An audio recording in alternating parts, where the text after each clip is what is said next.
Welcome to অ্যানাদাৰ video. আজি আমি শিকিম ৰেডক্স ৰিয়েকশ্যন। ৰেডক্স ৰিয়েকশ্যন মানে কি? অক্সিডেশ্যন আৰু ৰিডাকশ্যন। অক্সিডেশ্যন মানে কি হয়? অক্সিডেশ্যন মানে হৈছে গেইন অফ অক্সিজেন, মানে অক্সিজেন লাভ কৰা, আৰু লছ অফ হাইড্ৰজেন, মানে হাইড্ৰজেন হেৰুৱা।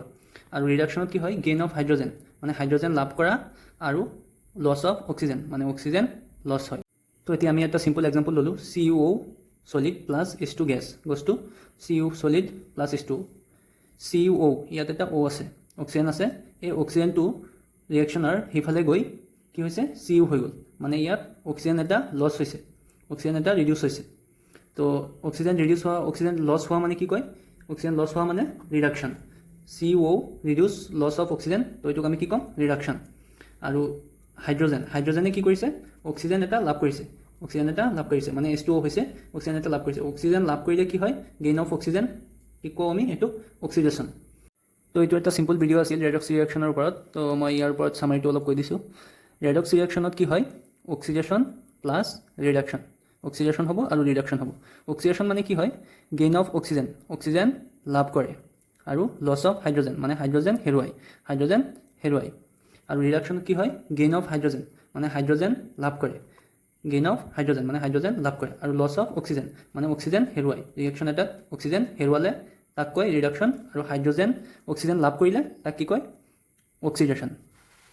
তো এইটো ৰিয়েকশ্যনত আমাৰ CuOয়ে অক্সিজেন হেৰুৱাইছে, মানে অক্সিজেন ৰিডিউচ হৈছে। তো ইয়াক কি কওঁ আমি? ৰিডাকশ্যন। আৰু হাইড্ৰজেনে কি কৰিছে? অক্সিজেন এটা লাভ কৰিছে। তো আই হোপ তোমালোকে ৰেডক্স ৰিয়েকশ্যনৰ ওপৰত অলপ ধাৰণা আনিব পাৰিছা। যদি কিবা ডাউট আছে কমেণ্ট বক্সত জনাই দিবা, মই নিশ্চয় ক্লিয়াৰ কৰি দিম।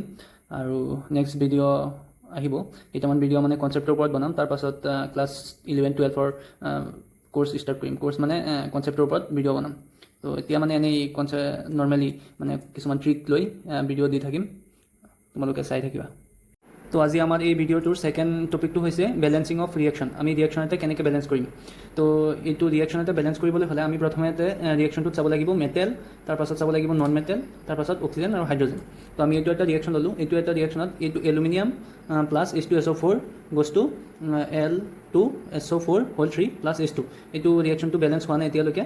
তো এতিয়া আমি এলুমিনিয়ামটো কি হয়? এলুমিনিয়ামটো হয় মেটেল, মই M বুলি লিখি দিছোঁ। আৰু H2SO4ৰ ছালফাৰটো কি হয়? ছালফাৰটো হৈছে এটা নন মেটেল। তো আমি ৰিয়েকশ্যনটো বেলেঞ্চ কৰিম এতিয়া। এলুমিনিয়াম এইফালে কেইটা আছে? এলুমিনিয়াম আছে 2টা। তো আমি এইফালে 2 দি দিলোঁ। তো এইফালে এলুমিনিয়াম 2টা, এইফালে এলুমিনিয়াম 2টা।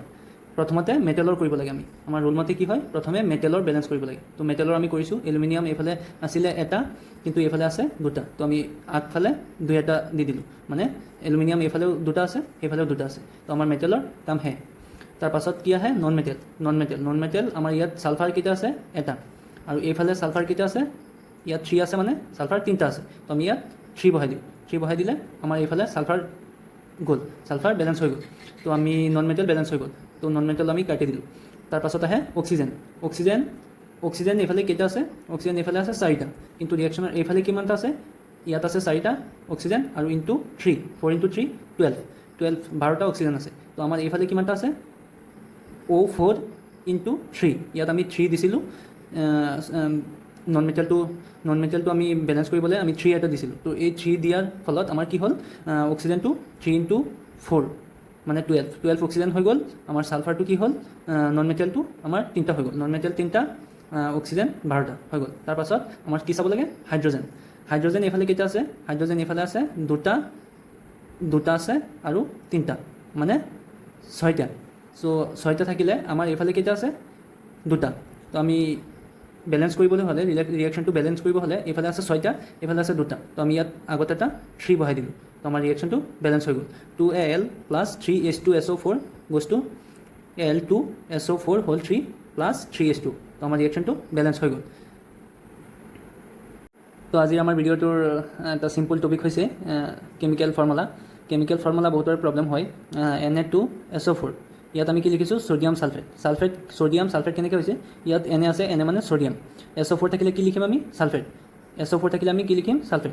আৰু এইটো ছেকেণ্ডটো MgSO4, মেগনেছিয়াম ছালফেট। SO4 আছে ইয়াতো আমি ছালফেট লিখিলোঁ। তাৰপাছত আছে MgCO3, মেগনেছিয়াম কাৰ্বনেট। CO3 থাকিলে কি হ'ব? কাৰ্বনেট। Mg মানে মেগনেছিয়াম, CO3 থাকিলে কাৰ্বনেট। ইয়াতো CaCO3, Ca মানে কেলছিয়াম, CO3 আছে কাৰ্বনেট। NaOH, এনে মানে ছ'ডিয়াম, OH আছে কাৰণে হাইড্ৰক্সাইড, OH থাকিলে কি হ'ব হাইড্ৰক্সাইড, OH থাকিলে হাইড্ৰক্সাইড হ'ব। ইয়াত আছে MgOH2, MgOH2 Mg মানে মেগনেছিয়াম, Mg মানে মেগনেছিয়াম, OH আছে কাৰণে হাইড্ৰক্সাইড, মেগনেছিয়াম হাইড্ৰক্সাইড।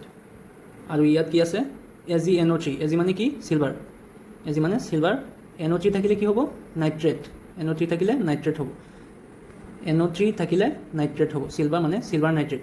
ইয়াত আছে MgNO3 Mg মানে মেগনেছিয়াম, Mg মানে মেগনেছিয়াম, NO3 থাকিলে কি হয় নাইট্ৰেট। আৰু ইয়াত আছে Na2O, Na মানে কি হয় ছ'ডিয়াম, Na মানে ছ'ডিয়াম, O থাকিলে কি হ'ব অক্সাইড, O থাকিলে কি হ'ব অক্সাইড। ইয়াত আছে MgO, Mg মানে মেগনেছিয়াম, Mg মানে মেগনেছিয়াম, O থাকিলে কি হয় অক্সাইড, মেগনেছিয়াম অক্সাইড।